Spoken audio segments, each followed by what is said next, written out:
China has just done something that could shake the global balance of power. In Kuala Lumpur, more than 20 nations came together under Beijing's lead. This isn't a minor deal or a routine summit. We're talking about a bloc that brings Southeast Asia, the Gulf states, and China into one powerful circle.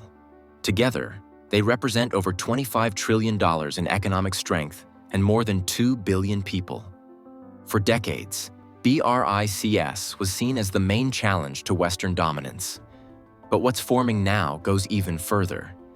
This alliance controls more than half of today's global growth, and that means it holds real weight over trade, energy, and investment flows that affect every economy on the planet. While Washington is caught in endless fights over tariffs and politics, China is building bridges, literally and figuratively. From high-speed rail projects in Indonesia to massive oil and gas deals in the Gulf, this network is becoming a complete economic system, not just a loose coalition.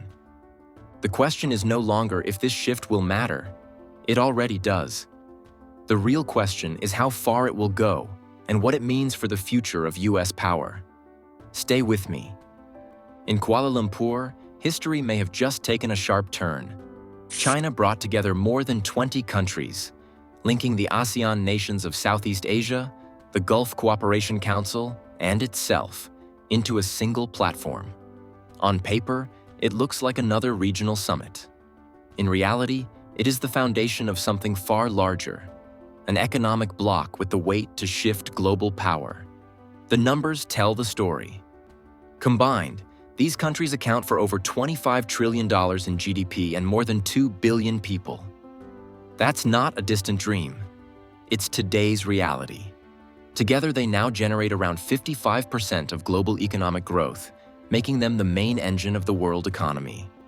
When such a group decides to coordinate trade, energy, and technology, it creates momentum that even established powers can't ignore.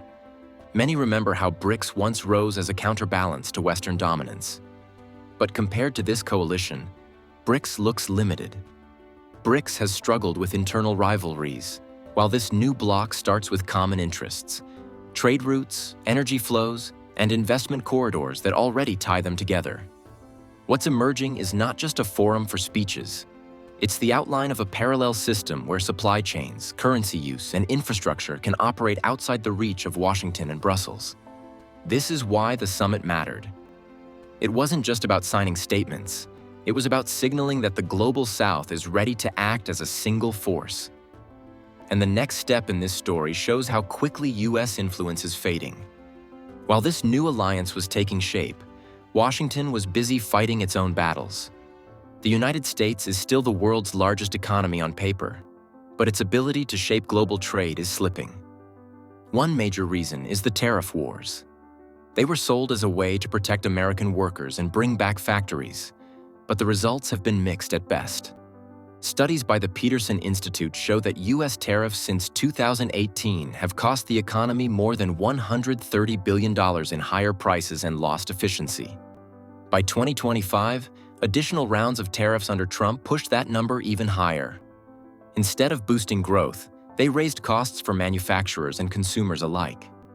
According to the US Bureau of Labor Statistics, over 12,000 factory jobs disappeared in just a single month earlier this year.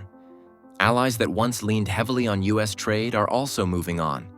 The European Union has deepened agreements with Mercosur in South America, while Vietnam signed new deals with the EU and Canada to diversify exports.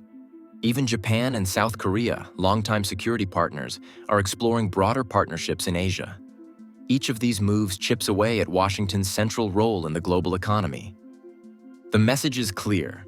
Tariffs are driving partners to look elsewhere, and many of those alternatives lead directly to Beijing. The vacuum created by America's inward turn is being filled quickly, and nowhere is that more visible than in Southeast Asia, where trade flows are already shifting. Southeast Asia has become the clearest example of how the global balance is shifting.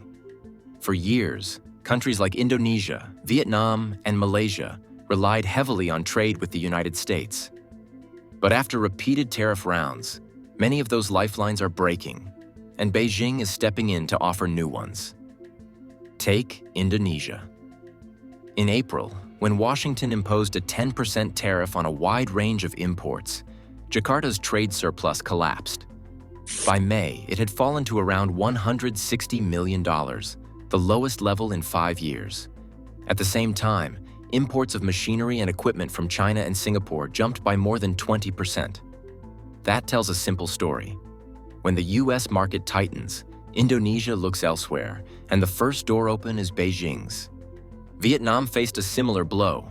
After Trump doubled steel and aluminum tariffs to 50%, Vietnamese steel exports to the US dropped by 27% in early 2025. For a country that built its growth model on exports, this was a shock. But instead of folding, Hanoi leaned harder into its economic ties with China and regional partners. The numbers confirm the trend. ASEAN-China trade hit $982 billion in 2024, nearly 20% of ASEAN's total trade. Early 2025 figures show it still climbing. Agreements like the upgraded ASEAN-China Free Trade Area, known as ACFTA 3.0, now focus on industries of the future: digital services, renewable energy, and smart manufacturing. And these deals aren't just signatures on paper. They are visible in concrete projects. The ASEAN Express freight line connecting Malaysia to Chongqing is cutting delivery times for manufacturers. In Indonesia, the $7 billion high-speed rail between Jakarta and Bandung, part of the Belt and Road Initiative, has already carried more than 9 million passengers since its launch in late 2023. These are physical signs of how Southeast Asia is being tied more closely to China's orbit. What's emerging is a new map of trade, where ASEAN is no longer just a set of small players caught in the middle. It is becoming China's factory floor, investment hub, and gateway to global supply chains. And that transformation sets the stage for an even bigger shift when we look at energy and infrastructure across the region. The transformation isn't only about trade statistics, it's about the physical networks and energy flows that keep economies alive. And here, China is making its mark in ways that change how the global system functions. In Malaysia, the expansion of Kuantan Port with Chinese backing has doubled its capacity, turning it into a major hub for iron ore and industrial goods.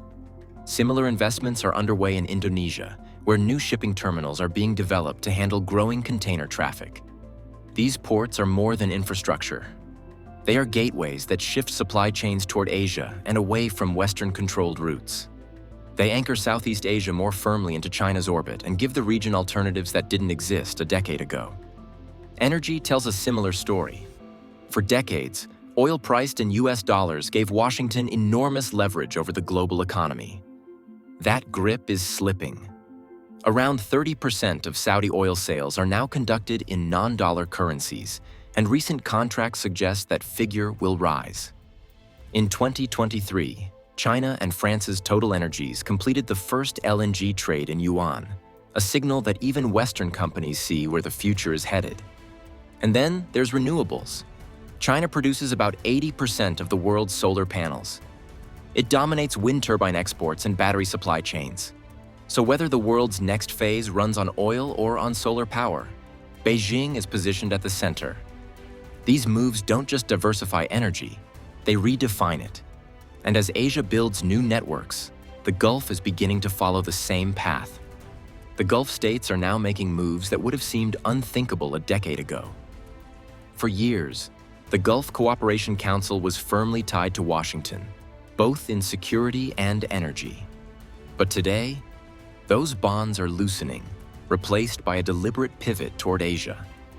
The trade numbers are striking.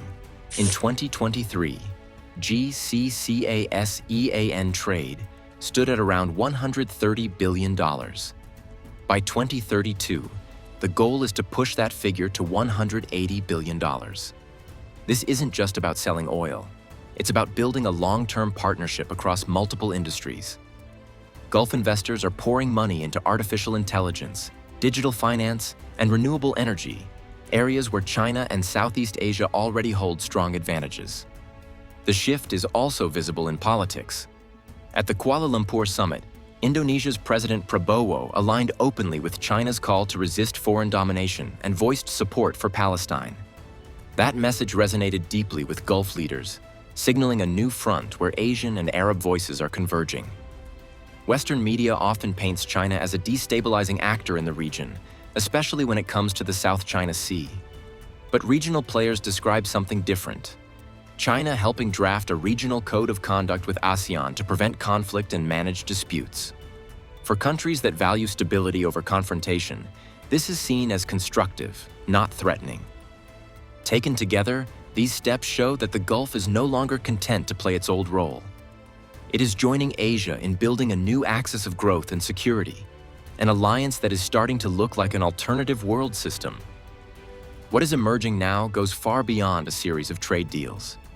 It is the outline of a parallel system, an economic order that can function on its own without relying on Western structures. Roads, railways, ports, and digital highways are being laid down across Asia and the Gulf, linking supply chains that bypass Washington and Brussels. Technology is central to this new map. Huawei has already built 5G networks across much of Southeast Asia, and Chinese firms are now investing in regional data centers and artificial intelligence partnerships. In Singapore alone, Chinese companies pledged more than $3 billion in 2024 to expand cloud and AI infrastructure. These are long-term commitments that lock in cooperation for decades, not years. Energy adds another layer. With 30% of Saudi oil sales already conducted outside the dollar and China producing 80% of the world's solar panels, the bloc can secure both traditional and renewable supplies under its own terms. That mix of oil and green technology gives it resilience against market shocks. Even culture and finance are being woven together. More yuan-denominated bonds, more student exchanges, and growing use of regional payment systems mean daily life is slowly shifting away from Western dominance.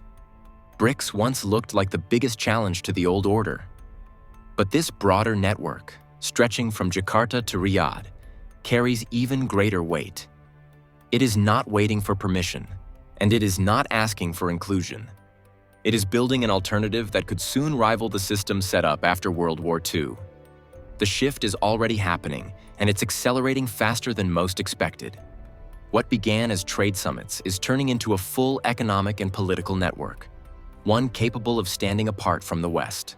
For the US, this is more than a strategic setback.